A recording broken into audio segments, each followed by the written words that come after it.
A partir de este momento comienza la parte editorial de Platica con Ángel.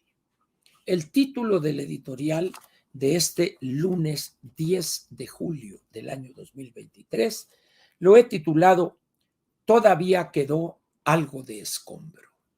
Todavía quedó algo de escombro. Y vamos a ver el porqué de ese título. Ustedes recordarán que yo mencioné desde el viernes en la mañanera, dije algo así, ¿quiénes se van a registrar? O el jueves, alguna cosa así. Y hoy mencioné esta cuestión del cascajo, del escombro. Yo fui de la idea, en un momento dije que 5 era lo adecuado, luego lo bajé a 3 y luego lo bajé a 2. Hoy no me arrepiento de ese juicio. Van de 5 y luego a 3, lo cual quiere decir que no estaba yo tan equivocado. Pero lo que me sorprendió, y expresé en el Twitter mis opiniones al respecto, que se admitiera a 33. Me pareció un exceso, algo que llamé en un tuit un ultrademocratismo. Y ya el colmo del ridículo fue cuando aceptaron a este impresentable de este señor que se le conoce en el mundo de la AMPA política como Juanito. Ahí sí dije ya, esto ya no tiene remedio. Por fortuna, hicieron algún ejercicio de revisión, de aplicar los requisitos, y de 33 desecharon a 20 y quedaron 13, que son los que están ahorita, y les entregaron su constancia de haber cumplido los requisitos. Yo dije en uno de los tweets que me parecía eso demagogia pura de aceptar a 33. Y hubo algunos comentarios que, si bien los respeto, no comulgo con ellos. Y son la expresión viva de desconocer qué es la democracia. La democracia es un conjunto de prácticas para cambiar de manera pacífica, legal y legítima a un gobierno a otro. Es un gobierno democrático donde se respeta al ciudadano. Para eso sirve la democracia, pero no para que un partido seleccione a prospectos para tal o cual fin. Eso no tiene nada que ver con la democracia. Es como decir que en una universidad exigen un mínimo de 8 para poder ser admitido a presentar el examen de admisión. Eso no quiere decir que no sean democráticos, porque además las universidades no son instituciones democráticas, como tampoco, aunque algunos no entiendan esto y se resistan a aceptarlo, los partidos tampoco son instituciones democráticas. Los partidos son instituciones jerárquicas. Los gobiernos son los que son democráticos o no en función de la forma en que fueron elegidos. Pero ahora nos ha dado por un ultrademocratismo, que los partidos deben ser democráticos, que el procedimiento democrático para acá. No, hombre, ténguele, eso es demagogia. Hay una serie de requisitos, un conjunto de requisitos que con todo derecho va por México, o el Frente Amplio por México, que ya presentó su solicitud de registro ante el INE, como lo establecen los 2 artículos que yo cité aquí y leí, el 85 y el 86 de la Ley General de Partidos Políticos. Vamos a ver qué es lo que decide el Consejo General del INE. Ya está. Entonces, ellos pueden poner los requisitos que quieran. Podían haber dicho, digo, esto es un absurdo, por supuesto, los que midan menos de 1,70 no entran. Por ejemplo, es un exceso en estas palabras, pero Ellos dijeron, estos son los requisitos, que esto, que el otro, que el otro, y el que no los cumpla va para afuera, no entra, punto. Pero eso no quiere decir que sea una decisión antidemocrática. Y puedo decir lo siguiente, que de los 13 que quedaron, sobran 8. Sobran 8. Con 5 habría bastado, y voy a leer sus nombres. Santiago Krill, Xóchitl Gálvez, Enrique de la Madrid, Beatriz Paredes y Francisco García Cabeza de Vaca. Esos 5, nada más. Esos 5. Con eso se puede hacer maravillas en los foros para que de ahí salgan 3 y se dé el debate final. ¿Acaso alguien con 2 dedos de frente, yo tengo más porque estoy pelón, piensa que Miguel Ángel Mancera tiene posibilidades reales de llegar al final y ser el que gane y ser presidente de la República? ¿O Silvano Aureoles? Digo, en el caso de ellos dos, de Mancera y él, son órdenes de aprehensión no ejecutadas. Y luego tenemos a Ignacio Loyola, una persona que hizo una obra correcta, un hombre que fue un eficiente gobernador de Querétaro. Pero ya hace ahorita 7, 8 años, yo no lo hacía en el mundo político, pero ahí está. Y dice uno, ¿quién lo conoce? Luego viene una persona que creo que es el que estuvo al frente de este grupo de padres de niños con cáncer. Tragedia el trato que les dio el presidente Hugo López-Gatell, pero de eso a que él piense que puede ser presidente de la República. Y luego otro señor que no sé su nombre, déjenme ver si, no sé si sea Sergio Torres o alguien, pues. Y luego está Jorge Luis Preciado, pues que también yo no lo hacía en la clase política ya, un hombre que fue senador panista, que fue famoso por 2 cosas. Primero, por haber hecho promoción o promovido la posibilidad de que los mexicanos pudiéramos armarnos. Invitó a especialistas del exterior para exponer los argumentos, etcétera, y lo tiraron, lo hicieron a un lado, no tomaron en cuenta su iniciativa, pero él valientemente propuso eso. Segundo elemento que lo hizo famoso, una relación, pues no sé de qué carácter, con una joven, y las llamadas telefónicas y las palabras que se decían, etcétera, etcétera. Esas son las 2 cosas que recuerdan en el Senado de la República de Jorge Luis Preciado. Y aquí está, compartiendo espacios con Santiago Krill, Xóchitl Gálvez y Enrique de la Madrid y Beatriz Paredes y Cabeza de Vaca. Dice uno, es que no nomás es cumplir los requisitos, es también una cuestión de sensatez. Y luego Cuadri. Cuadri es una persona polémica, es un hombre inteligente y además quizá el mejor especialista en cuestiones ambientales de este país. Pero se ha visto involucrado en algunos incidentes en Cámara de Diputados. Él es hoy diputado federal.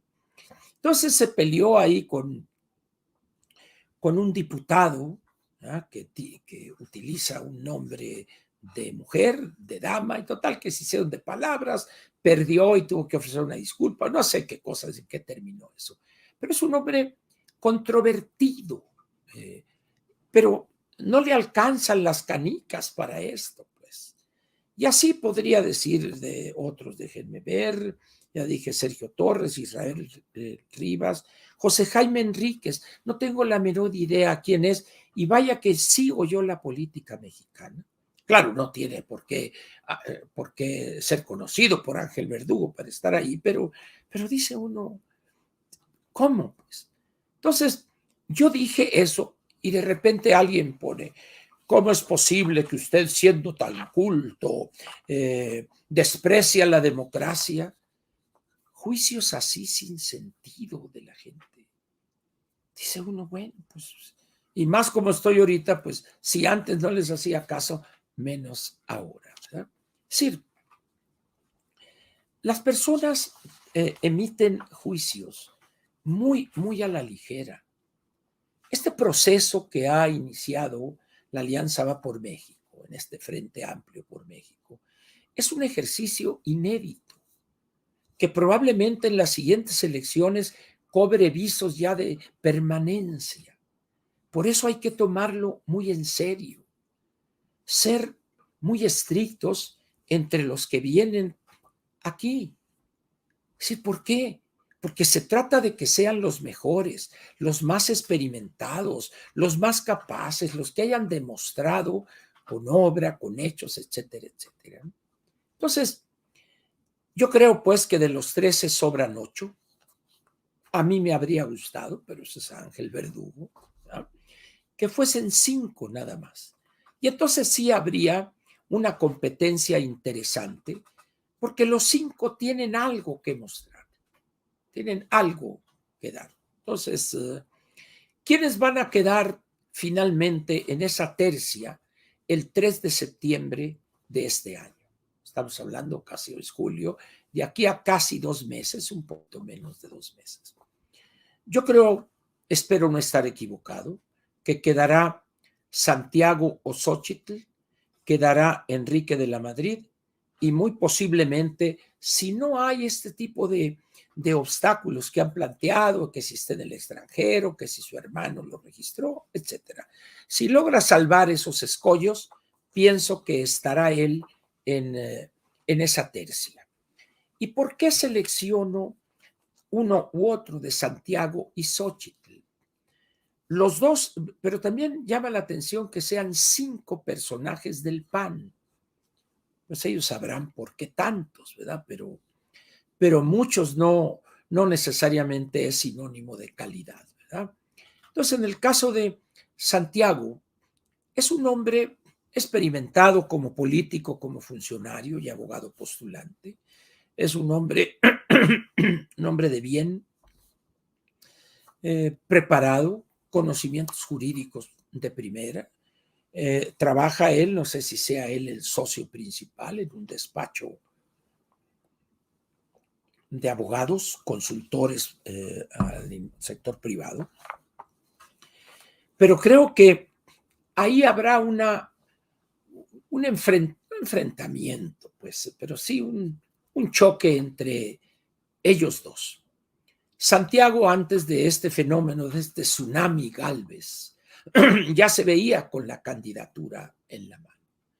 Y llegó Xóchitl y todo cambió. Prácticamente lo relegó, pero en un 2x3. Entonces creo que Xóchitl hará en los foros hasta lo imposible por rebasar a Santiago. Ya ahorita lo ha rebasado. Y Santiago a no dejarse. Entonces va a ser interesante esa discusión. Por eso, de los dos, tomo a uno. Enrique de la Madrid, la gente sabe cuáles son mis opiniones, aparte de Enrique, respecto a Enrique. Lo considero de los 13 el más formado. Si bien alguien me decía hoy por la mañana que frente a Cabeza de Vaca, por los logros obtenidos en Tamaulipas, que Enrique no tendría esa experiencia. Sin embargo, en una candidatura hay que valorar varios factores, no nomás uno. Y esto yo se lo dije en las reuniones que tuve con Francisco cuando me invitó allá a Reynosa a conocerlo. Le digo, mira, corres el riesgo de convertirte en un político monotemático.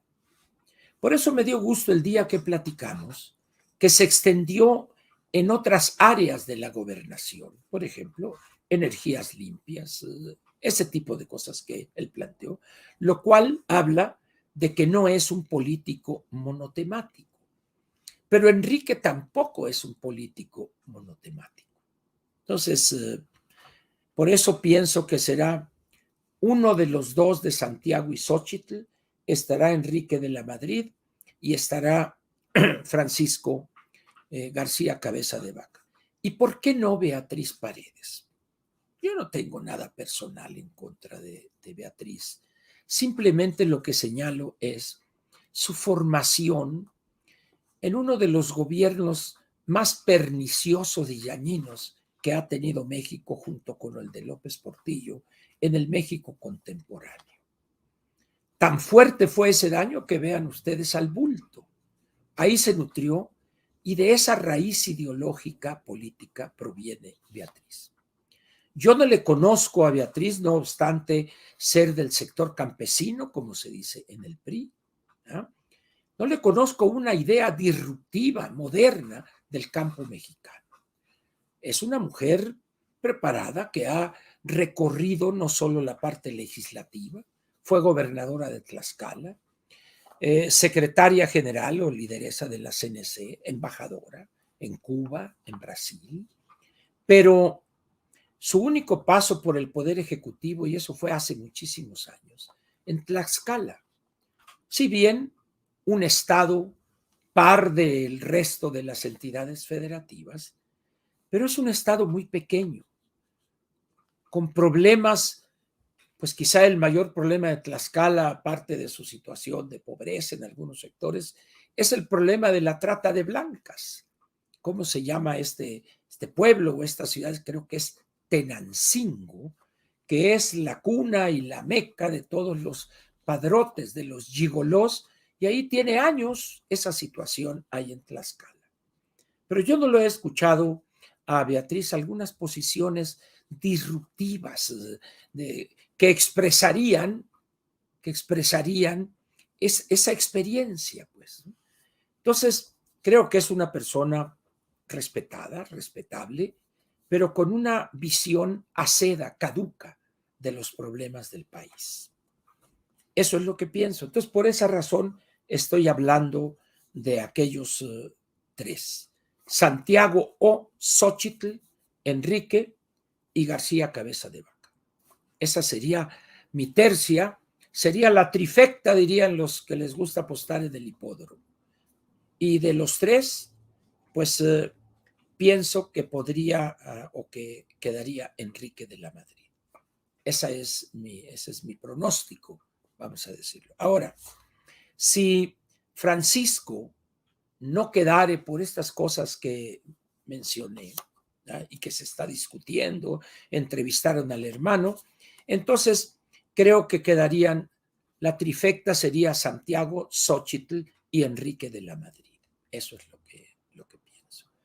Pero insisto, aquí sobran 8 y me parece una falta de respeto a la inteligencia y a quienes conocen las historias de, no todos, porque hay algunos que eran desconocidos completamente, al menos para mí, el que esté ahí Miguel Mancera y Silvano Aureoles. Quizás sea una especie de consideración al PRD, pero tiene 2, cuando el PRI también tiene 2, pues dice uno como que no es parejo el asunto, y el PAN tiene 5, bueno, pues estará bien, tendrán mucho talento ahí, o como dicen en el caso del Camay, es el jabón que saca la belleza escondida, seguramente el PAN saca el talento escondido, por eso tiene 5, ¿verdad? Pero pues yo creo que vamos a ver un ejercicio muy interesante. Espero yo que haya respeto y entendimiento cabal de la sociedad por esto que está haciendo Va por México. ¿Y por qué digo Va por México y no Frente Amplio por México? Yo tengo mis dudas en relación con la decisión del INE.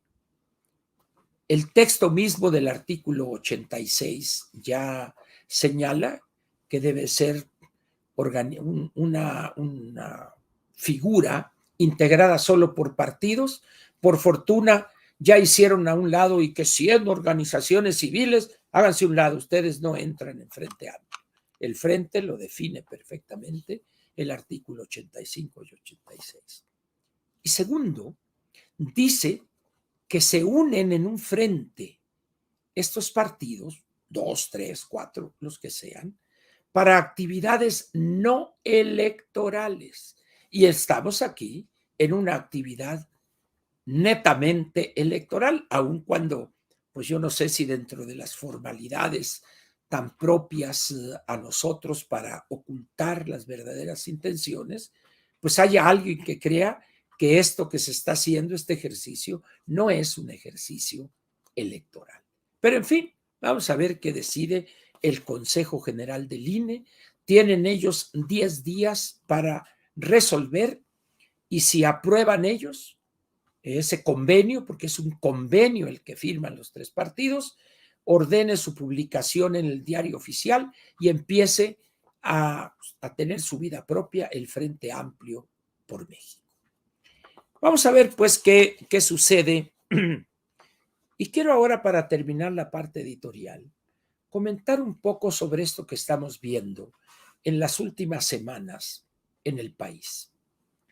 Pienso que el presidente, al deshacerse de lo que es la gobernación propiamente dicha, pues dejó en manos de, pues en el caso, yo no sé quién pueda pensar o pudiera pensar que esta jovencita, esta joven funcionaria en gobernación, pueda ser capaz de manejar la complejidad de los asuntos que le están estallando en la cara al gobierno entero. Está eso. Están las balaceras, los descuartizados, esta cuestión en Toluca, etcétera. ¿Y qué ha dicho? ¿Ha salido a declarar algo la secretaria? Pues no, estamos hablando acá. Es decir, el presidente en sus montajes en este vagón del Tren Maya, y por acá y por allá, el señor ya es el coordinador de la campaña de las corcholatas. ¿Qué es lo único que sabe hacer el señor? Andar soliviantando a la gente y encarrerándola y todo. Es lo único que sabe hacer. De tal manera que si él pudiera renunciar a la presidencia e irse como dirigente de Morena a dirigir la campaña de estas corcholatas, estaría feliz de la vida.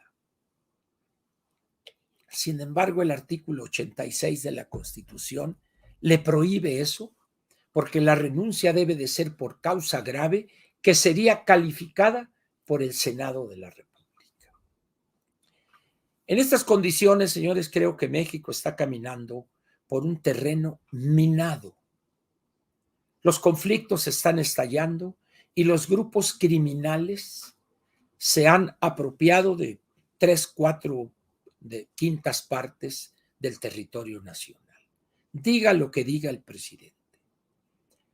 Los gobernadores haciendo lo que les da su gana, sobreviviendo sin recursos, y el gobierno federal está viendo de manera pasiva, no toma decisión alguna, sigue con su misma dinámica, los ingresos han caído, estamos viendo que la inflación se resiste a bajar, la subyacente, que es la que marca la pauta, está casi en el nivel de 7%, y la situación en el mundo cada vez más compleja. En esas condiciones el presidente se ha desentendido de eso, ha dejado prácticamente el gabinete para que cada quien toque el instrumento que quiere y con la tonada que cada uno de ellos quiera. El que no anda buscando a ver cómo se acomoda, cómo apoya a algunas de las corcholatas o simplemente tocando, quebrando piedra para irse a una gubernatura o senaduría o lo que sea. La verdad es que ahorita el país va, como dice la canción, sin rumbo fijo ni dirección. Y eso solamente habla de graves problemas en el horizonte. ¿Estará consciente el presidente de eso? No, ni le interesa estar consciente. ¿Están decididos los cercanos a decirle las cosas? Tampoco. De tal manera que estamos ante una tormenta perfecta. Estos meses que quedan de aquí, no a la elección, sino de aquí al cambio de gobierno, que sería el 30 de septiembre por la noche, vamos a correr un riesgo muy grande como país. El bulto, presidente, desestima ese riesgo. Sin embargo, le recuerdo al presidente, por si no lo sabe o lo olvidó, que hay países que han desaparecido producto de situaciones caóticas como hacia la cual nos lleva. Es un hombre que desconoce lo que pasa en el exterior y en consecuencia no tiene ni idea de la magnitud que es el conflicto de Rusia ahora contra Estados Unidos, de Estados Unidos contra China, y el hecho cobarde criminal de la invasión de Rusia a Ucrania. Las cosas continúan complicándose. Paso a paso se va acercando el proceso electoral en los Estados Unidos y si bien la economía va mejorando, los temas de la campaña estarán más allá de la economía. Migración, el TEMEC, la frontera sur, ¿no? ¿Cómo la protegerán? Con los militares, con la Guardia Nacional en Estados Unidos, etcétera, etcétera. Las cosas, pues, no están fáciles y se pondrán todavía más difíciles. Yo le pediría que se prepare para eso. ¿Cómo? Muy sencillo. Reduzca su deuda, redúzcala. Repito, reduzca su deuda. Aun cuando la inflación bajare a niveles de 4, 4,5%, le doy para este año los pronósticos de inflación de la encuesta de Banamex. Dice que para el 23 se estaría en un rango de 5,65 a 4,2%. Sería el rango máximo y mínimo en la inflación general. Y en la subyacente, de 5,9 el máximo a 4,79. Todavía una inflación alta. Pero también hay indicios que la tasa, vamos a decir, interbancaria 24 horas seguiría siendo alta, de tal manera que no espere usted que las tasas de interés que le cobran por los saldos vigentes que tenga usted en su tarjeta, en tarjetas, en departamentales, en un crédito para un automóvil, bienes de consumo duradero, etcétera, etcétera, esos créditos estarán tomando una parte mayor de su ingreso. En esas condiciones, pues, reduzca lo más que pueda el saldo vigente de sus pasivos. No gaste en cosas que no son fundamentales y reduzca mejor la deuda. Y en lo que se refiere al crecimiento de la economía, el Producto Interno Bruto, la misma encuesta de Banamex lo sitúa para este año el máximo en el 2,8 y el mínimo en el 1,8. Y para el año próximo, 2,9 y el mínimo 0,8. En cualquier caso, si toma usted el promedio de esos dos extremos, encontrará que es un crecimiento insuficiente. El acontecimiento económico más importante en los próximos 2 meses o menos, sí serían 2 meses lo que resta de julio y todo agosto, prácticamente serían 2 meses, es el paquete económico que deberá ser entregado el 8 de septiembre al Congreso. Ahí veremos, pues, qué es lo que se tiene, cuáles son las variables económicas, cuál es el nivel de las variables económicas con las que trabajará la Secretaría de Hacienda para elaborar sus proyecciones. El panorama, pues, no se ve fácil. El presidente, con esta locura de 2 bocas, que no piensa detener esa locura. El caso del Tren Maya es otra de ellas. Y ahora le dio ya por el tren rápido México-Querétaro, cuando ya está a punto de terminar su encargo. Cuando no tiene un 5, hay una falta de liquidez total del gobierno. Un desastre la salud, la educación, el crimen organizado y el desorganizado ni se diga, pero al presidente no le interesa eso. Él piensa que con dejar a una de las corcholatas ya asegura su futuro. Es una pésima lectura de la historia reciente de México.